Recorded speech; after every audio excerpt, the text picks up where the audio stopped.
Some museums are just places to keep old stuff, but every once in a while you find one that's built to do something, to change the story. We're heading to Athens to look at a museum that's so much more than a building. It's a powerful statement, a full-blown argument made of marble and glass, and honestly, it's a home that's just waiting for its family to come back. Okay, just take a look at this. This incredible sun-drenched gallery with that direct, perfect view of the Parthenon itself. This isn't just a pretty room, not by a long shot. This space right here, it's the very heart of one of the most heated cultural battles on the planet, and we're about to get right into why. All right, so here's how we're going to tackle this. First, we'll look at the museum's mission. Then, we'll take a walk through its incredible spaces. We'll get to that big showdown in the Parthenon Gallery, unpack the story of the marbles, compare the two museums involved, and finish with a big question about where art truly belongs. So, let's start with the mission. When this place opened back in 2009, it wasn't just, another museum opening. No way. Its very existence was a huge strategic move in Greece's decades-long fight to get the Parthenon sculptures back together. See, for years and years, one of the biggest arguments against returning the sculptures was pretty straightforward. Okay, but where would you even put them? Well, this entire museum was built to be the mic drop answer to that very question. It's an argument you can literally walk through, proving that yes, a world-class, perfect home was ready and waiting. All right, now let's take a walk through time. The way this museum is laid out, it's a journey. The whole thing is designed to feel like you're climbing the Acropolis hill itself, starting with everyday life down below and ending up at the sacred temple on top. So the first thing you notice is that you are literally walking on top of history. That glass floor you see, it's not just a cool design feature. Right below your feet are the ruins of an old Athenian neighborhood. It's brilliant because it instantly connects these incredible masterpieces you're about to see with the real people who lived and breathed right here. Then you get to the first floor, the Archaic Gallery, and it does something amazing. Instead of just sticking statues up against a wall, it lets you walk right in among them. You can actually circle around the famous horsemen, get up close to the beautiful Chori statues, and see them from all angles. And this incredible natural light, it gives you a real sense of their power. Okay, so after you've moved through that early history, you head up to the top floor. And this is the main event. This is where the museum really lays all its cards on the table. It is an absolute showstopper, both architecturally and emotionally. Because the thing is, this top floor changes everything. There's a secret baked right into its design. It's a choice so clever and so intentional that it completely changes how you see the art inside. So what's the secret? Well, get this. The gallery isn't just like the Parthenon. It has the exact same dimensions as the Parthenon's inner chamber, the cella. It's oriented in the exact same direction. And through those massive glass walls, you have a perfect straight-shot view of the real Parthenon sitting right there on the hill. It's like the two buildings are having a conversation.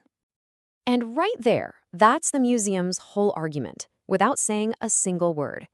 You see the sculptures laid out exactly as they were on the original temple. You look up, and through the glass, there's the temple itself. It's powerful. But as you start to walk around, you can't help but notice something is very, very wrong.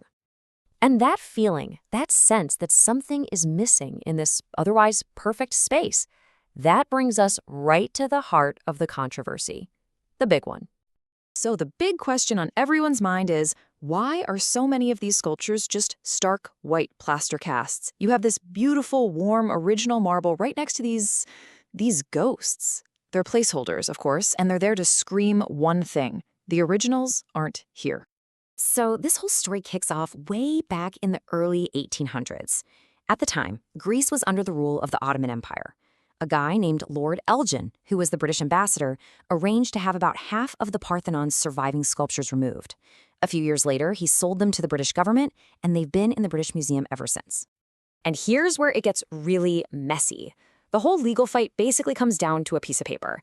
Elgin said he had official permission, a document called a firman, from the Ottoman rulers. The problem? No one has ever seen this original document. Greece says it was basically looting during a time of occupation. The British Museum says, nope, it was a perfectly legal deal for its time. And then there's this. This quote comes from the man Elgin actually hired to do the work. In a letter, he admitted he had to be a little barbarous to get one of the panels off. He even asked for marble saws, which, kind of flies in the face of the whole "we just rescued them from the rubble" story. So, because of all this history, you've got this one singular work of art split between two very different homes. And each museum has a completely different idea about how to display them and what they even mean. Let's just break it down. In the Acropolis Museum, you see them bathed in the actual sunlight of Athens. You see them in the context of the building they came from, with that building right outside the window. In the British Museum, they're inside a closed-off gallery, presented as important objects alongside treasures from all over the world. It's a totally different philosophy. So you have these two totally opposing viewpoints.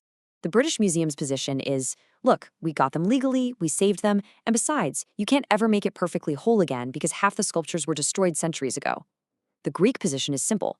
It was theft, plain and simple, and the pieces that did survive belonged together as one piece of art in their original home. When you strip away all the legal arguments and the history, this whole thing really boils down to one very deep question. Where is home for ancient art? What does it mean for something to belong somewhere? And honestly, nothing tells this story more powerfully than the Caryatids, the missing sister, as some call her. These incredible statues were columns on another temple up on the Acropolis. You see 5 of them standing together here, and then there's an empty spot. A space saved for the 6th one, who's in London. It's just this quiet, heartbreaking, and very deliberate reminder. Someone on Reddit actually put it in this really funny but kind of perfect way. They said, 5 hanging around in the sun in Greece, 1 moved to London for their career. This is just a traditional Greek family. It's a joke, but it totally nails that feeling, right? The sense of a family that's been split up. And that really leaves us with the final question, doesn't it? If an artwork was made for one specific place, does it lose something essential when you move it? Does seeing these sculptures here, in this light, looking at the very building they were ripped from, does that change what they are? The Acropolis Museum has made its answer crystal clear. And now, it just waits.